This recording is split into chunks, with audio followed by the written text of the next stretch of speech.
नमस्कार जय जगन्नाथ।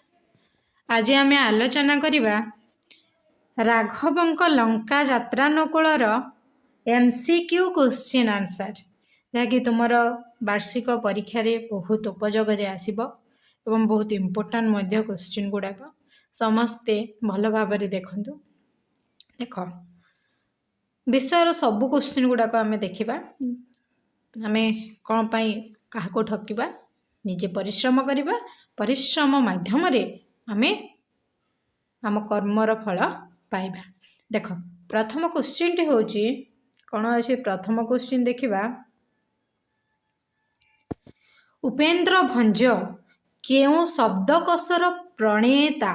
मु देख जितेबाला पढ़ौली राघवंक लंका यात्रानुकूल प्रथम थिला जे केउ शब्दकोशर से प्रणेता थिले आमे जानिचु से गीताभिधान शब्दकोशर प्रणेता थिले हाँ ना नहीं से को शब्दकोशर प्रणेता थिले गीताभिधान मन रखिथबो।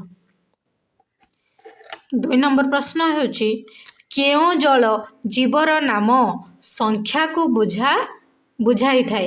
देख दुईटा शंख थिला गोटे शंख समुद्र रे थिबा शंख आ गोटे शंख थिला संख्यावाचक तो एठारे कौ जीव को आम संख्या को बुझाई थाए एरा शंख बुझेल ना नहीं। 3 नंबरटा होची राघवंक लंका यात्रानुकूल कवितारे थिबा वितरण रे पदटी केउ अर्थ प्रकाश करुची। वितरण रे जो वितरण शब्दटी थिला से वितरण केउ अर्थ प्रकाश करुची पार हेबा पाई कौन वितरण रे अर्थ कौन हम पार पार हेबा पाई। 4 नंबर प्रश्न कौन अच्छी देखिबा 4 नंबर प्रश्नटी हेउची पितृव्य काहाकू कुहा जाए। मुझे कही भल भाव पितृव्य काहाकू कुहा जाए पितृव्य पितांकर सान भाई को ही कुहा जाई थाए हाँ ना नहीं।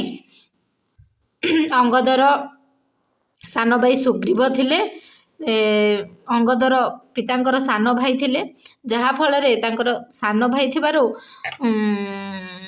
पितांकर सान भाई को कौन पितृव्य बोली कही जेतेबेले रावण कही सुकदास आउ सारण को कहा पाखक अंगद पाखक जीवाई एवं विभीषण पाखक जीवाई से सब पितृव्य शब्दटी व्यवहार कर आमर लेखक। प्रश्न नंबर 5 रे कौन अच्छी देखिबा प्रश्न नंबर 5 रे अच्छी रावण कहीं मंदहास करिथिला कौन पाई मंदहास करिथिला रावण रामंक कुशसज्जा कथा शुणी हाँ ना नहीं जितेबले शाकशुरण पाखर शुणी जे राम भगवान राम कौन करचंती वरुण देवता को संतुष्ट करने कुशसज्जा कथा कुशसज्जा शयन कर कथा जितेबले शुणी सेतेबले से मंदहासटी करिथिला रावण। ताहले प्रश्न नंबर 6 कौन अच्छी राघवंक लंका यात्रानुकूल कवितार विभूतिभूषण बोली क्या कहुई मुझे जो ये कवितार राम को ही विभूतिभूषण बोली कहुई कहीं राम वनवासी थिले तांको पाखरे किछि नथिबारु एठारे राम को ही विभूतिभूषण बोली कुहा जायछि। प्रश्न नंबर 7 रे कौन अच्छी देखिबा सुक सारण काहाकू देव रिपु भावे संबोधन करथिले देवरिपु भावे जो सुक सारण जो पक्षी काहाकू देवरिपु अर्थर कौन देवता मानकर शत्रु बुझेला ना नहीं से देवरूपु भावे काहाकू संबोधन करथिले एठारे हेबो रावण को काहाकू रावण को। प्रश्न नंबर 8 टी कौन होची देखिबा काहाको संतुष्ट करने राम कुशसज्जा शयन करथिले आमे जानि से वरुण देवता को संतुष्ट करने राम कुशसज्जा शयन करथिले। प्रश्न नंबर 9 टी कौन अच्छी देख किए रावणर वार्ता नहीं अंगद निकट को आसीथिला किए सुक सारण जो पक्षी दीटा पक्षी बतक रूप धारण करी आसीथिले ना नहीं कहा पाखक अंगद पाखक जाइथिले विभीषण पाखक जाइथिले किए जाइथिले सुक सारण।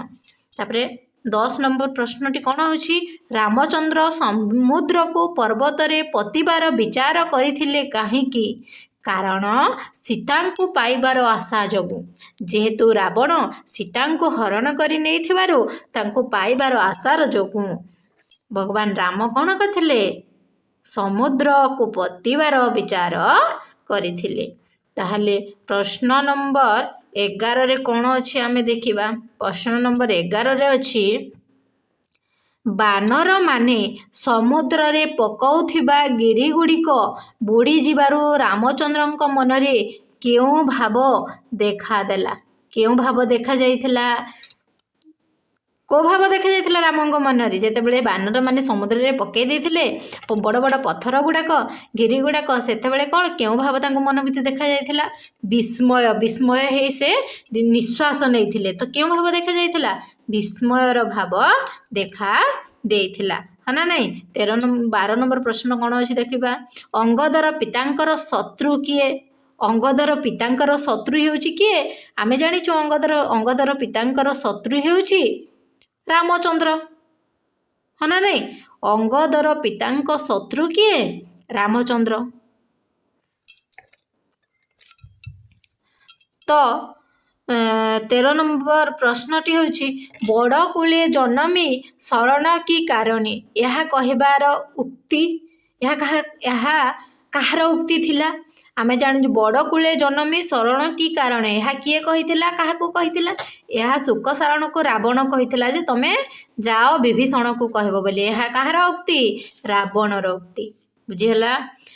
14 नंबर प्रश्नटी कौन अच्छी देखिबा 14 नंबर प्रश्नटी होची राघवंक लंका यात्रा अनुकूल कविताटी केउ काव्यरु ग्रहण करा जाइछि केउ काव्यरु ग्रहण करा जाइछि आमे जानिछु जेहेतु राघव अछि रामंक विषय अछि तो वैदेहीश विलास रे ही रामंकर कहानी लेखा अछि तो कौन हबो उत्तरटी कौन हबो वैदेहीश विलास एवं एहा ब आद्य अक्षररु रचित होइछि है ना नहीं। तापरे 15 नंबर प्रश्नटी कौन अंगदंक तल प्रहार कहा परी थिला अंगदंक तल तल कहले कर ना ए प्रहारटा कहा परी थिला मु कहितली वज्राघात परी थिला कहा परी थिला वज्राघात परी थिला। 16 नंबर प्रश्न देखिबा रामचंद्र को सेतुबंध बांधिबारे केउ माने सहाय्य करिथिले केउ माने सहाय्य करथिले आमे जानिछु बानर को जो रामचंद्र को सेतुबंध बांधिबारे बानर माने सहाय्य करथिले नहीं। सुक सारण केउ रूप धरी विभीषण ओ अंगदंक निकट को जाइथिले आमे जानिछु से बतक रूप धारण करिकी जाइथिले 7 समुद्र पार करी बतक रूप धारण करी विभीषण एवं अंगदक निकट को जाइथिले सागर को पार करे ना। 18 नंबर टी कौन अच्छी सुक सारण कहा भୟରେ शीघ्र पळै आसीथिले कहा भୟରେ शीघ्र पळै आसीथिले जहाँ पाख को जाइथिले अंगद एवं विभीषण भୟରେ से शीघ्र रावण पाख को आसी पळैथिले है ना नहीं। प्रश्न नंबर 19 टा कौन अच्छी देखिबा राम सुक सज्जारे शयन करुथबा कथा सुनी रावणर कौन मंद होइथिला कौन मंद होइथिला हाँ रावणर कौन मंद होइथिला विरस होइथिला राम सुख सज्जार शयन करुथबा कथा सुनी रावणर विरस मंद होइथिला कि मंद से हसीथिले विरस मंद से हसीथिले ना नहीं। उत्तरटी कौन हम 19 नंबर उत्तरटी विरस मंद होइथिला। ताहले एबे आमे देखिबा 20 नंबर प्रश्नटी कौन अच्छी कपि माने समुद्र रे गिरी पकाइला बेले जल केउ शब्द करुथिला कि भलिया शब्द करुथिला फी फी शब्द करुथिला है ना नहीं। 21 नंबर टा कौन अच्छी राघव सिंधु को केउथिरे पतुथिले कौथिरे राघव सिंधु को पर्वत रे ही पतुथिले कौथिरे पतुथिले पर्वत रे ही पतुथिले बा रास्ता तैयारी करुथिले। 22 नंबर टा कौन अच्छी पर्वत जल रे किपरि बुड़ी जाउथिला पर्वत जल रे फी फी कृत करी है ना नहीं पर्वत जल रे फी फी कृत करी बुड़ी जाउथिला। ताहले 23 नंबर टा कौन अच्छी एबे देखिबा पर्वत रे सिंधुपति केउ स्थान को जीवा पाई रामचंद्र विचार करिथिले केउ स्थान को जीवा पाई पर्वत रे सिंधुपति पति की केउं स्थान को जीवा को विचार करथिले एटा लंका को जीवा पई ही विचार करुथिले 24 नंबर प्रश्नटी कोन अछि एबे देखिबा 24 नंबर प्रश्नटी होछि अंगद काहार पुत्र अरे अंगद काहार पुत्र किए जानिछ किए कहि परबो अंगद हेउछि बाळीर पुत्र है ना नहीं जेहेतु बाली को मारी देइथिले किए रामचंद्र तेनु करिके तांको बापा बळी को शत्रु जेहेतु किए रामचंद्र सुग्रीव मित्र किए रामचंद्र एवं सुग्रीव को से भक्ति बोधे प्रणाम करुला भक्ति मानुला तो तेणु करके सुग्रीव को जेहेतु अंगद सब सैन्य सामंत ताको साहाय्य करुला तो सुख सारण जे तुम रावण कहला सुख सारण को जाओ तुम अंगद को कह तुम बापांकर शत्रु जे तुमर मध्य शत्रु पाखर सब कौन कर सब कली करके माड़ होइकी सैन्य सामंत को शीघ्र नहीं आस बोली कहबो बोली कहूला तो अंगदर खार पुत्र बालीर पुत्र 25 नंबर प्रश्नटी कौन अच्छी रावण को शुक सारण कौन संबोधन करुथिले रावण को शुक सारण कौन बोली संबोधन करुथिले रावण को शुक सारण देवरिपु बोली कहूथिले है ना नहीं कौन बोली कहूथिले देवरिपु देवतांकर शत्रु देवरिपुर अर्थ देवतांक शत्रु 26 नंबर टी कौन हम बड़ कूल किए जन्म ग्रहण करथिले बड़ कूल विभीषण जन्म ग्रहण करथिले आम कवितार अच्छी बड़ कूल जन्म होइकी कौन पाए से विभूति भूषण पाखे शरण बसुचु है ना नहीं तो कौन हम विभूति विभीषण 27 नंबर प्रश्नटी कौन अच्छी शुक सारण केउ पथ दे सागर पारी होइथिले शुक सारण केउ पथ दे सागर पारी होइथिले आकाश मार्ग रे है ना नहीं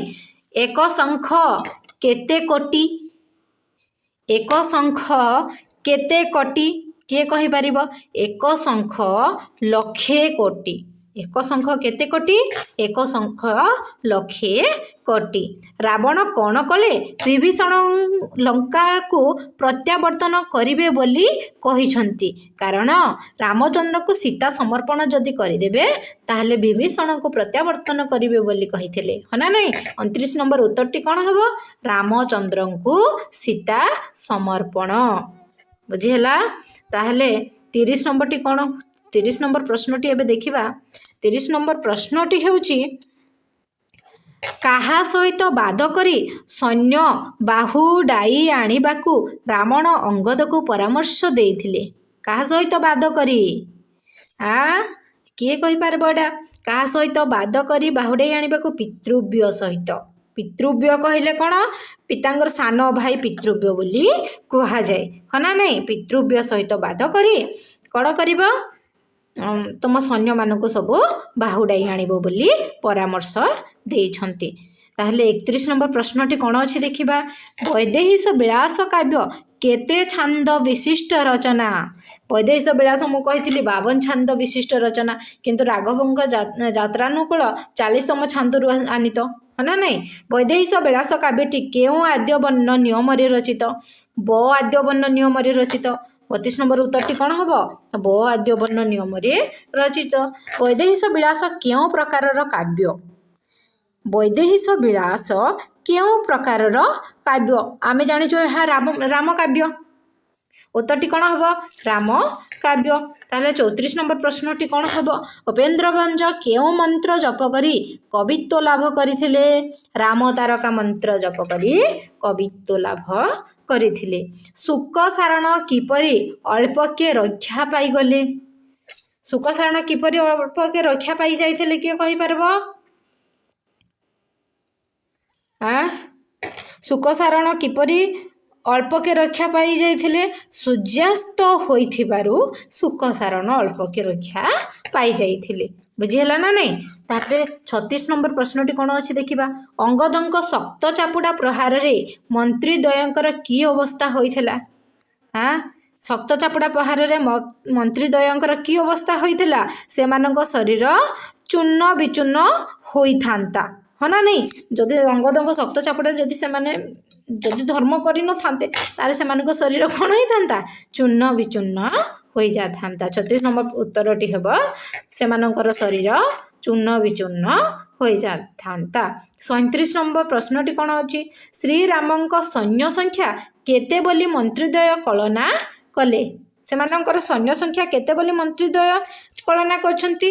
ଲକ୍ଷ କୋଟି ବୋଲି, ହଁ ନା ନାଇଁ? ମନ୍ତ୍ରୀଦ୍ୱୟ କଳନା କରିଛନ୍ତି ସେମାନଙ୍କର ସୈନ୍ୟ ସଂଖ୍ୟା କେତେ? ଲକ୍ଷ କୋଟି ବୋଲି କଳନା କରିଛନ୍ତି। 38 ନମ୍ବର ପ୍ରଶ୍ନଟି କ'ଣ ଅଛି ଦେଖିବା। 38 ନମ୍ବର, ଲଙ୍କାଧିପତି ରାବଣ ରାମଙ୍କୁ ବଳହୀନ ଭାବି କେଉଁ ହାସ୍ୟ ପ୍ରକଟ କରିଥିଲା? ମନ୍ଦ ହାସ୍ୟ। ଉତ୍ତରଟି କ'ଣ ହେବ? ମନ୍ଦ ହାସ୍ୟ ପ୍ରକଟ କରିଥିଲା। 39 ନମ୍ବର ପ୍ରଶ୍ନଟି କ'ଣ ଅଛି? ବିଭୀଷଣ କାହାର ଶରଣାପନ୍ନ ହୋଇଥିଲେ? ବିଭୀଷଣ କାହାର ଶରଣାପନ୍ନ ହୋଇଥିଲେ? ଆମେ ଜାଣିଛୁ ବିଭୀଷଣ ରାମଚନ୍ଦ୍ରଙ୍କ ଶରଣାପନ୍ନ ହୋଇଥିଲେ, ହଁ ନା ନାଇଁ? ଉତ୍ତରଟି କ'ଣ ହେବ? 39 ନମ୍ବର ଉତ୍ତରଟି ରାମଚନ୍ଦ୍ର। 40 ନମ୍ବର କ'ଣ ଅଛି ଦେଖିବା। ରାବଣର ବାର୍ତ୍ତା ଶୁଣି ଅଙ୍ଗଦ କି ପ୍ରତିକ୍ରିୟା ପ୍ରକାଶ କଲେ? ରାବଣର ବାର୍ତ୍ତା ଶୁଣି ଅଙ୍ଗଦ କିଭଳିଆ ସେ ପ୍ରତିକ୍ରିୟା ପ୍ରକାଶ କରିଥିଲେ? ବଜ୍ରଘାତ ପରି ଚାପୁଡ଼ା ପ୍ରହାର କରିଥିଲେ। କାହାକୁ? ଶୁକ ସାରଣକୁ। 40 ନମ୍ବର ଉତ୍ତରଟି କ'ଣ ହେବ? ବଜ୍ରାଘାତ ପରି ଚାପୁଡ଼ା ପ୍ରହାର କରିଥିଲେ। ତାହେଲେ 41 ନମ୍ବର ପ୍ରଶ୍ନଟି କ'ଣ ଅଛି ଦେଖିବା। ବୋଲେ କି କରିବ ଏଡ଼େ ହୀନ ପରାକ୍ରମ ଯେ, ଏହା କାହାର ଉକ୍ତି ଅଟେ? ବୋଲେ କି କରିବ ଏଡ଼େ ହୀନ ପରାକ୍ରମ ଯେ, କାହାକୁ କହୁଛି ହୀନ ପରାକ୍ରମୀ ବୋଲି? ରାମଚନ୍ଦ୍ରକୁ କହୁଛି। କିଏ କହୁଛି? ରାବଣ କହୁଛି। ତାହେଲେ କ'ଣ କ'ଣ ଜାଣିଲା ଏଠୁ? ରାବଣଙ୍କର ଉକ୍ତି ନା ନାଇଁ? 40 ନମ୍ବର ଉତ୍ତରଟି କ'ଣ ହେବ? ରାବଣଙ୍କର ଉକ୍ତି। ତାହେଲେ 41 ନମ୍ବର ସରିଲା। 42 ନମ୍ବର, ବୁଝି ନ ବୁଝି କପି ତା ବାଣୀ ପିତା କହିଯେ, ଉକ୍ତ ପଦ୍ୟାଂଶରେ ତା ବାଣୀ କହିଲେ କାହାର କଥାକୁ ବୁଝାଯାଉଛି? ଏଠାରେ ବୁଝି ନ ବୁଝି କପି କ'ଣ ପାଇଁ କପ କରୁଛ, ନା ନାଇଁ? ବୁଝି ନ ବୁଝିକି ତମେ କ'ଣ ପାଇଁ କପ କରୁଛ କାହାକୁ କହୁଛ? କହିବା ପାଇଁ କହୁଛି। ଏଇଟା କହିବା ପାଇଁ ରାବଣ କହୁଛି ସେ ଶୁକ ସାରଣକୁ ଯାଅ ବିଭୀଷଣକୁ କହିବା ପାଇଁ, ହଁ ନା ନାଇଁ? ଯେହେତୁ ତାଙ୍କର ସାନ ଭାଇ, ତ ବିଭୀଷଣକୁ ଯାଅ କହିବ। ତା ବାଣୀ କ'ଣ ପାଇଁ? ପିତା ବୋଲି ଏତେ ରାଗ ରଖୁଛ ତାମାନେ, ବୁଝିଲା ନାଇଁ? ତାହେଲେ ଏଇଟା କାହାର କଥାକୁ ବୁଝାଯାଉଛି? ଏହା କାହାର କଥାକୁ ବୁଝାଗଲା? ରାବଣଙ୍କର କଥାକୁ ବୁଝାଯାଇଛି ନା। ବିନାଶନରେ ଶବ୍ଦର ଅର୍ଥ କ'ଣ? ବିନାଶନରେ ଶବ୍ଦର ଅର୍ଥ କ'ଣ? ଉପବାସରେ, ହଁ ନା ନାଇଁ? ବିନାଶନରେ ଅର୍ଥ ଉପବାସରେ ରହି। ତାହେଲେ ଏତିକି ଆଜି ଭିଡ଼ିଓରେ ଶେଷ ହୋଇଯାଇଛି। ତାପରେ ଦେଖିବା ନେକ୍ସଟ ଭିଡ଼ିଓକୁ ଆସିବା। ଜୟ ଜଗନ୍ନାଥ।